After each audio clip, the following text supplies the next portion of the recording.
Hai semua, kembali lagi di channel Dunia Persilatan.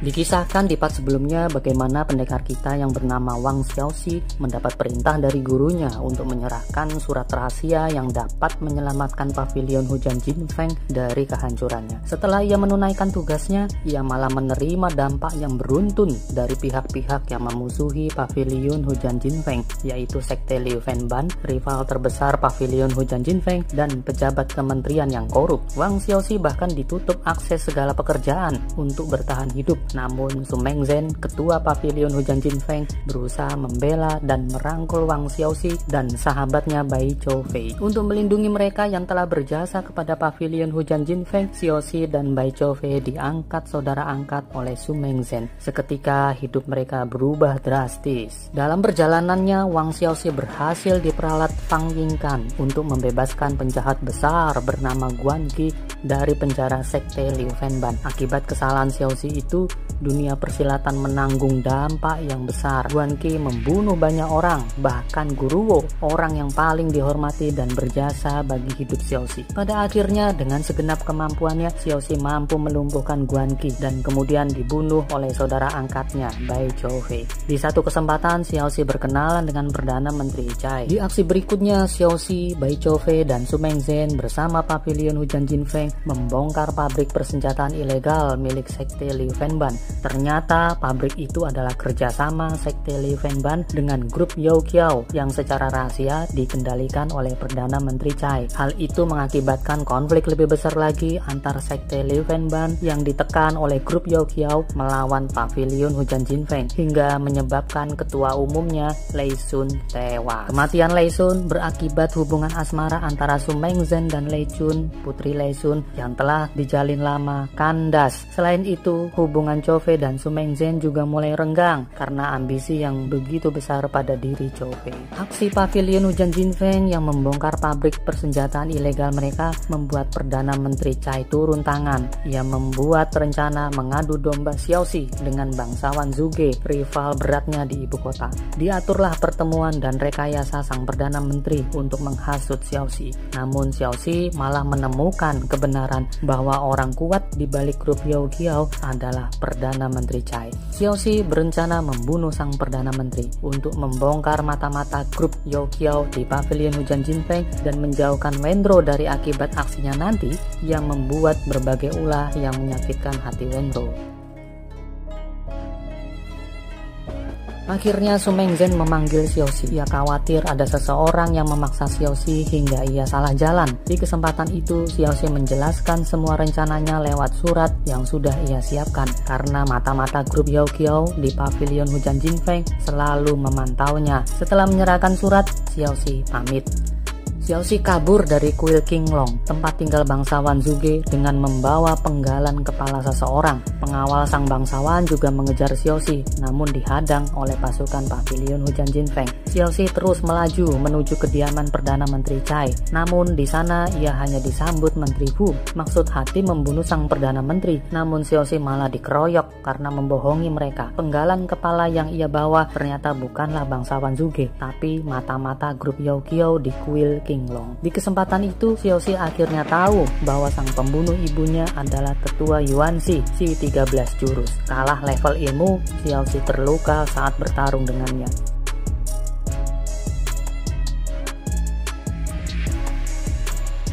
Pavilion hujan Jinfeng membantu Xiaoxi melarikan diri keluar ibu kota. Wenro akhirnya menemani Xiaoxi dalam pelariannya.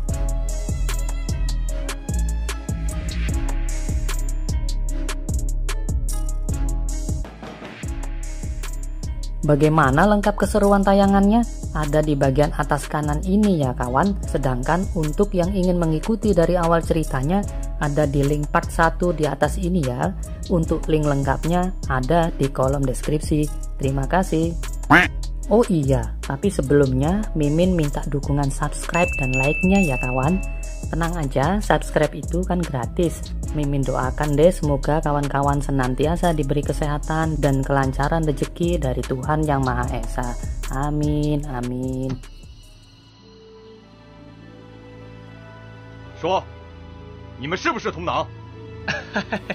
Di sebuah kedai, pengawal kerajaan marah kepada dua pendekar karena terbukti mereka mencopoti lembar pengumuman buronan Wang Xiaoxi. Namun kedua pendekar beralibi, mereka justru ingin menangkap Xiaoxi dan tak ingin orang lain mendahului mereka karena mereka merebut imbalan hadiahnya. Tak berselang lama, Xiaoxi dan Wenro datang mengenakan caping melewati jalan mereka. Salah satu pengawal menghadang dan meminta Xiaoxi menampakkan wajahnya. Seketika si pengawal berteriak, dia orangnya. Xiaoxi terpaksa melumpuhkan prajurit itu. Komandan pasukan mendengar teriakan itu. Namun tak anyal ia dan pasukannya dilumpuhkan oleh dua pendekar yang berada di sampingnya. Xiaoxi berterima kasih telah dibantu mereka. Mereka mengaku kagum dengan kehebatan Xiaoxi dapat membunuh Menteri Fu yang zolim. Mereka mempersilahkan Xiaoxi melanjutkan perjalanan. Mereka sampai di gerbang desa Tianshan, berhenti sejenak sambil menikmati keramaian desa. Banyak lembar pencarian buronan Xiaoxi ditempel di dinding-dinding. Wenro membeli perbekalan makanan dan kain untuk mendirikan tenda. Sampai di sebuah kedai, saat mereka akan makan, datang segerombolan orang mendekat. Xiaoxi melihat sepatu yang dikenakan, bercirikan petugas penangkapan buronan kerajaan. Sang komandan meminta Wenro agar tidak terlibat dan menjauh. Xiaoxi membalas bahwa Wenro adalah wanitanya. Ia adalah tanggung jawabnya. Xiaoxi juga meminta sang komandan tidak melibatkan anak buahnya. Akhirnya mereka berdua bertarung.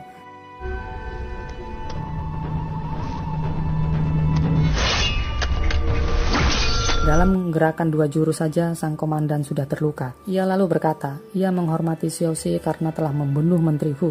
Namun bagaimanapun ia adalah pejabat negara. Setelah kalah bertarung kali ini, ia tidak menyalahi aturan dan menyelamatkan anak buahnya dari hukuman dengan membiarkan Xiaoxi pergi. Xiaoxi memberi penghormatan kepada sang komandan dan segera pergi. Wenro dan Xiaoxi beristirahat di sebuah gubuk tua. Xiaoxi memutuskan tidak pergi ke Luoyang. Di samping karena jarak yang cukup jauh, ia juga tidak ingin merepotkan keluarga Wen. Tapi ia bingung akan kemana. Di saat itu ada orang melempar jendela mereka. Xiaoxi keluar gubuk dan mendapati komandan yang tadi bertarung dengannya sudah menunggunya di luar. Xiaoxi terkejut melihat ia segar bugar setelah terluka tadi. Xiaoxi bertanya, siapa ia sebenarnya? Ia menjawab, orang-orang menjulukinya pria 9 nyawa. Xiaoxi kemudian memberinya hormat mengenalnya sebagai Wing Xiaoshang, pendekar 9 jelmaan Dewa Naga. Xiaoshang berkata ia diutus bangsawan Zhuge untuk membantu dalam pelarian Xiaoxi. Ia menyarankan Xiaoxi pergi ke perbatasan utara, ke benteng Bai Mao. Di sana ada beberapa teman bangsawan Zhuge yang akan menemani Xiaoxi. Namun perjalanannya cukup jauh dan menyakitkan. Xiaoxi meminta saran kepadanya bagaimana menjalani pelarian ini. Xiaoshang mengatakan melarikan diri tidaklah sulit, namun kembali ke kebebasan seperti sebelumnya mungkin hal itu tidak ada kepastiannya. Ia bertanya ke Xiaoxi, apakah ia menyesalinya? Xiaoxi menjawab, jika harus mengulang lagi, ia tetap akan mengambil jalan yang sama. Xiaoxi berterima kasih atas arahan pendekar Xiaoshang. Di pavilion hujan Jinfeng, sakit yang diderita Su Mengzhen semakin parah. Setiap kali batuk selalu memuntahkan darah. Untuk menenangkannya, Wuxi memberi kabar terbaru kepadanya keberadaan Xiaoxi dan Wenro. Bagaimana pendekar Xiaoshang mengarahkan mereka ke benteng Bai Mao. Di sana tinggal teman Su Mengzhen, Liu Anxi. Ia akan membantu melindungi Xiaoxi.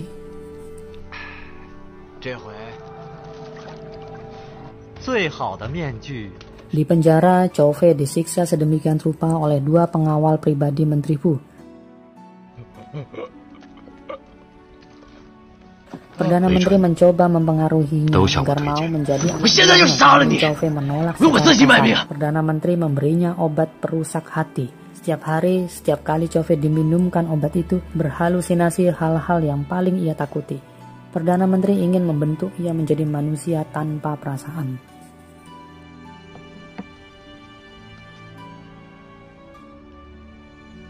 从来没见过白公子这样，梦见自己心里最害怕的事情。 Lei Chun meminta pelayan pribadinya bertemu Su Mengzhen untuk memberi kabar keadaan Chou Fei di penjara. Si pelayan menceritakan lengkap kehidupan Chou Fei di penjara. Setiap hari dipaksa minum obat perusak hati, makan daging mentah, dan minum air tanah liat. Mengzhen yang mendengarnya tertekan sampai jatuh tak sadarkan diri.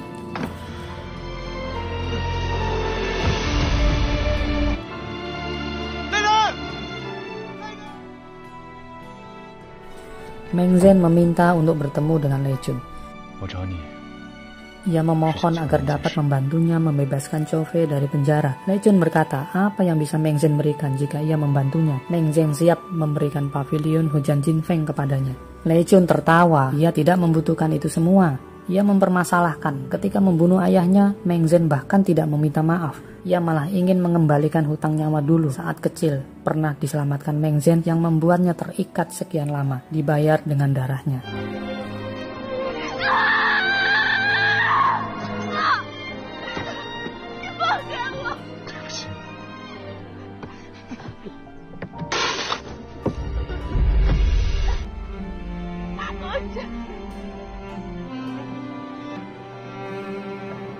Lei Chun kemudian membawanya pulang ke pavilion hujan Jin Feng.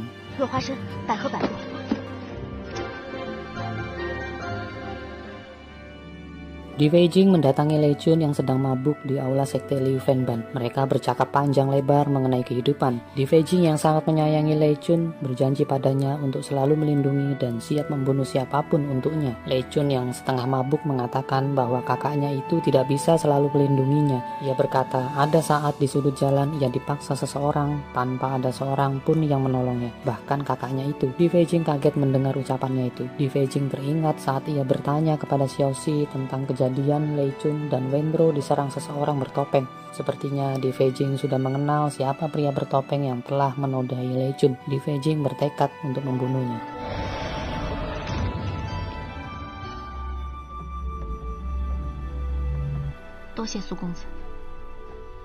Nona Xiaoyao dipanggil Su Meng Zhen untuk ke pavilion hujan Jin Feng. Ia menyampaikan kondisi terkini sekte Liu Fenban. Kekuatan mereka sekarang telah pulih. Bahkan mereka merazia anggota pavilion hujan Jin Feng yang sedang bersembunyi. Kepemimpinan Lei Chun lebih kejam daripada Lei Sun. Meng Zhen menginstruksikan agar anggota yang bersembunyi mencari tempat yang lebih aman. Bahkan bisnis diambil alih sekte Liu Fenban. Yang terpenting saat ini adalah menggunakan kekuatan penuh menyelamatkan Chou Fei. Wuxi bertanya, bagaimana cara agar tidak membahayakan pavilion? Dengan bantuan Nona Xiaoyao dan menggunakan mayat palsu, seolah Chou Fei telah mati terbakar, ujar Meng Zhen.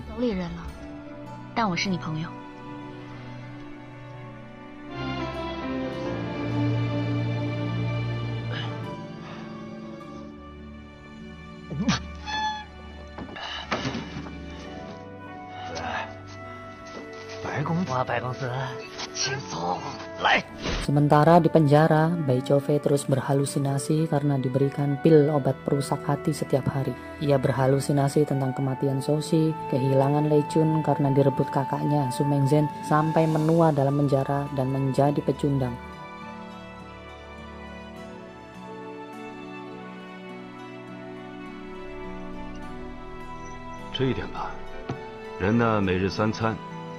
Sampai di titik ini, dia mulai lelah. Perdana Menteri terus menghasutnya, membandingkan Chou Fei dengan dua orang saudaranya dan Lei Sun. Su Meng Zhen berasal dari keluarga terpandang selama beberapa generasi. Xiaoxi memiliki guru dan paman guru sosok yang terkenal. Lei Sun memiliki sejarah panjang dan juga dari kalangan keluarga terpandang. Sementara Perdana Menteri menanyakan asal-usul Chou Fei dan keluarganya yang tidak jelas. Butuh dukungan lebih dari satu orang untuk mencapai kesuksesan. Lantas Chou Fei balik bertanya, siapakah Perdana Menteri sebelumnya? Ia menjawab, ia dulu hanya seorang anak petani miskin di sebuah desa terpencil.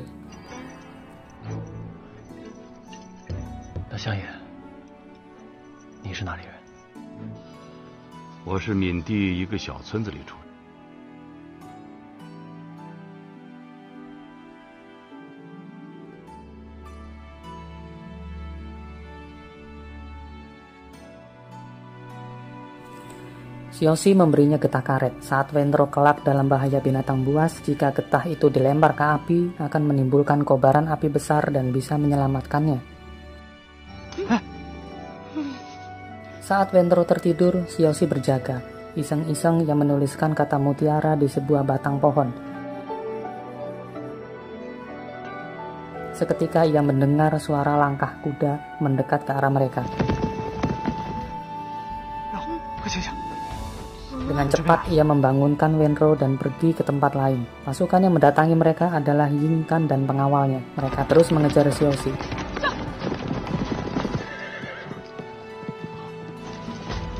Sampai di jalan buntu di tepi jurang, Xiaoxi terjebak oleh mereka. Xiaoxi bertarung melawan prajurit.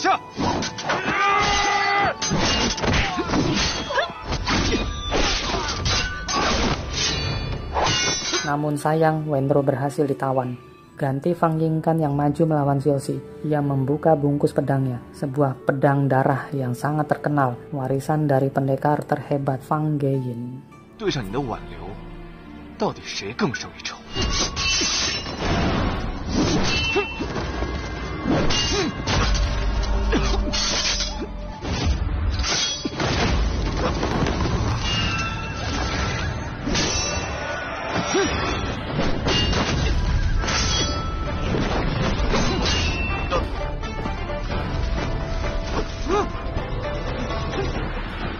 我只在破板门见过。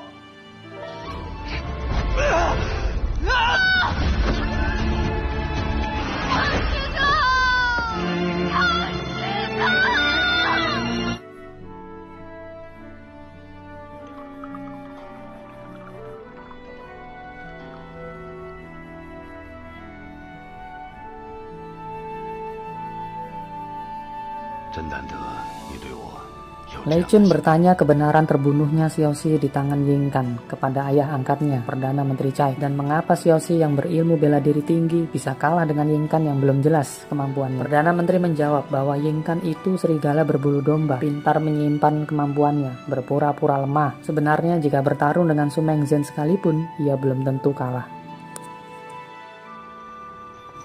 Perdana Menteri kembali menemui Chou Fei. Ia menawarkan stempel miliknya untuk dipakai Chou Fei. Memegang stempel itu sama dengan mengendalikan seluruh dunia persilatan. Chou Fei tetap menolak dengan alasan ia tidak ingin menjadi manusia berdarah dingin karena ia masih memiliki saudara yang selalu mengingatkannya. Perdana Menteri menebak saudara itu adalah Xiaoxi dan kemudian mengabarkan kalau Xiaoxi telah tewas. Chou Fei terguncang kejiwaannya mendengar berita buruk itu.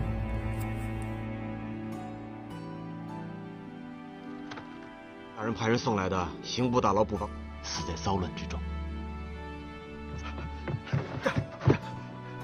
你慌什么？这是最近这坏消息一个接一个，什么阵仗没见过？劫杀。 Berita kematian Xiaoxi sampai ke pavilion Hujan Jinfeng. Wuxi meminta untuk merahasiakan ini dari Su Mengzhen, tapi ternyata ia sudah mendengarnya lebih dulu. Ia meminta kepada Nona Xiao Yao untuk mempercepat pembebasan Chou Fei, karena jika sampai terdengar olehnya, ia takut terjadi sesuatu pada Chou Fei.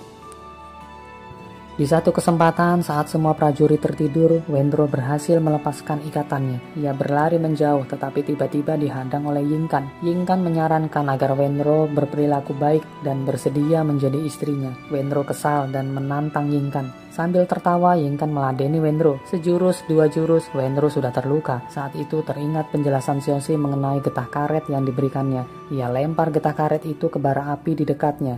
Alhasil menimbulkan kobaran api besar dan kesempatan ia untuk kabur.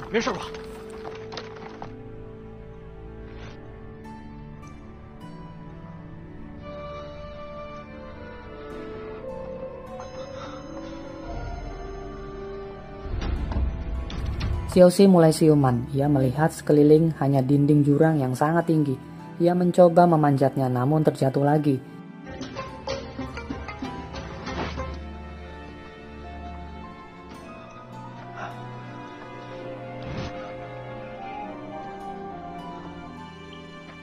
Ia mencoba menelusuri gua, di dalamnya ada tengkorak manusia. Ia merasa tidak ada jalan keluar dari jurang ini. Xiaoxi akhirnya tertidur.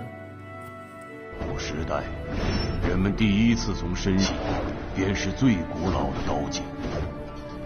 时至今日，刀有单刃，剑有双锋，他们每一次进攻和防是一道圆弧，其招变化千万，天下间有一种方法。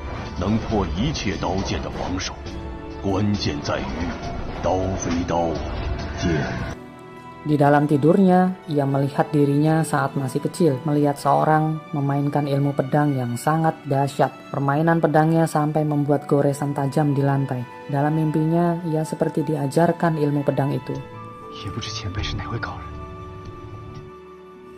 Dalam keadaan terluka, Wenro terus bergerak menjauh.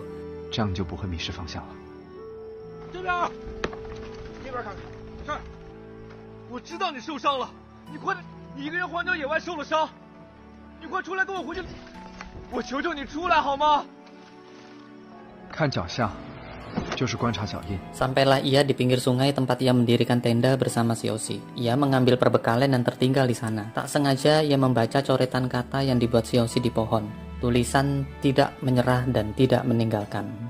Wenro menangis teringat masa-masa ia bersama Xiaoxi. Saat itu juga ia mendatangi pinggir jurang tempat jatuhnya Xiaoxi. Ia berteriak memanggil. Di dasar jurang, Xiaoxi mendengar teriakan Wenro. Ia membalas teriakannya. Wenro senang bukan kepalang bahwa Xiaoxi masih hidup.